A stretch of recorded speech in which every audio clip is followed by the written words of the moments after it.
নমস্কার বন্ধুরা, ভিনা রান্নাঘরে তোমাদের সবাইকে স্বাগত। আজকে আমি এনেছি তাল বড়া রেসিপি। দুটো তাল নিয়ে নিয়েছি, মুখটা ভালো করে ছাড়িয়ে খোসাগুলো তুলে নিচ্ছি। দেখো দেখো বন্ধুরা, এই তালটা কিন্তু একদম শুকনো, বুঝতে পারিনি। দেখো ভেতরটা একদম শুকনো, কেমন রস বেরোবে আমি জানি না, কিন্তু দেখো এই যে তিনটে আঁটি বেরোচ্ছে, তিনটে আঁটি নিয়ে হয়েছে, কিন্তু ভেতরটা দেখো একদম রসকসহীন। তারপরে ছোট তালটা খুব ভালো তাল, তালটা কিন্তু একটু রস না হলে কিন্তু ছাড়তে খুব একটা ভালো লাগে না। এই দেখো আমি একটু জলের ছিটে দিয়ে একটু নরম করে নিচ্ছি। এবার দেখো একটা গ্রেটারের দিয়ে আমি গ্রেট করে নেব। তোমরা চাইলে ছিদ্রযুক্ত থালা কিংবা তোমরা বাঁশের ঝুড়িতেও ভালো করে তোমরা কাটতে পারো। আমি কিন্তু এইটাই তাড়াতাড়ি হওয়ার জন্য এটাই তাড়াতাড়ি কাটছি, আর তালের রসও কিন্তু কম, সেই জন্য আমি এই গ্রেটারে গ্রেট করে নিচ্ছি।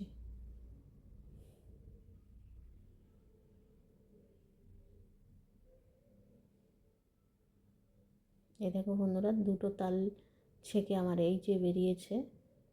এবার এর মধ্যে দিয়ে দেবো 1 বাটি ময়দা, হাফ বাটি সুজি, তার একটু কম চালের গুঁড়ো, আর দুটো আমুল দুধের প্যাকেট নিয়েছি। এখানে 10 টাকা দামের যে আমুল দুধের প্যাকেট সেটা নিয়েছি।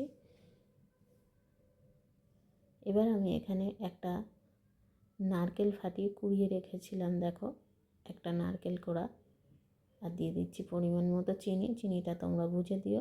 আর এখানে 6টা মতন কাঁঠালি কলা আর 1 চামচ মৌরি। ভালো করে হাতে ডলে দিলে কিন্তু ফ্লেভারটা খুব সুন্দর আসে, তাই জন্য হাতে ডলে দিলাম। এবার ভালো করে সমস্ত উপকরণ মিশিয়ে নিয়ে ভালো করে কিন্তু ফেটিয়ে রাখতে হবে। আমি এখানে ফেটিয়ে 15 মিনিট রেস্ট রেখে দেব।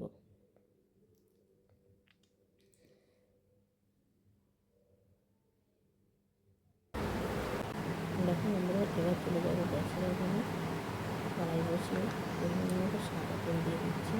আর তেলটা কিন্তু ভালোভাবে গরম হবে, তারপরে বড়াগুলো দেব। দেখো গরম হয়ে গেছে, এই বড়াগুলো দিয়ে দিলাম। বন্ধুরা, তালের সিজনে কিন্তু তালের বড়া সবাই খায়। তালের বিভিন্ন রকম আইটেম হয়, তালের রুটি, তালের মালপোয়া, অনেক কিছু হয়, কিন্তু বড়াটাই কিন্তু আমরা খুবই ভালোবাসি।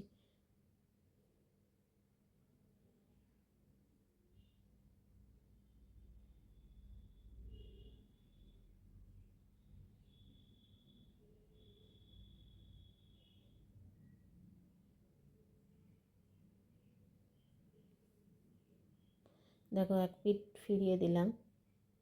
দেখো বন্ধুরা, তালের বড়াগুলো কিন্তু ফুলে গেছে অনেকটাই, দেখলেই বুঝতে পারছো।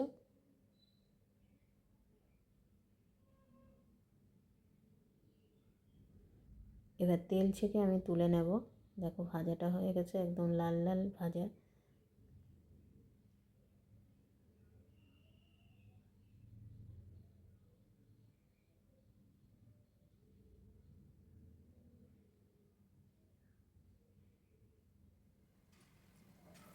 এবার পরবর্তী ব্যাচটা দিয়ে দিলাম।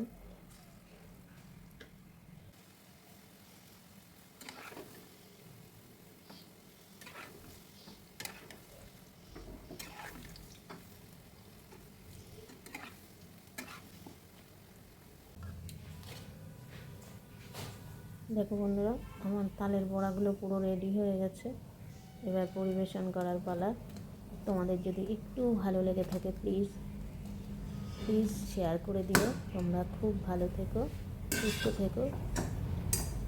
আর নতুন বন্ধুদের কথা বলছি, নতুন বন্ধুরা যদি আমার চ্যানেলে এসে থাকো তাহলে প্লিজ চ্যানেলটাকে সাবস্ক্রাইব করে আমার পাশে থেকো। তোমরা খুব ভালো থেকো, সুস্থ থেকো। আবার দেখা হবে বিনারাই রান্না করে অন্য কোনো ভিডিওতে। ধন্যবাদ।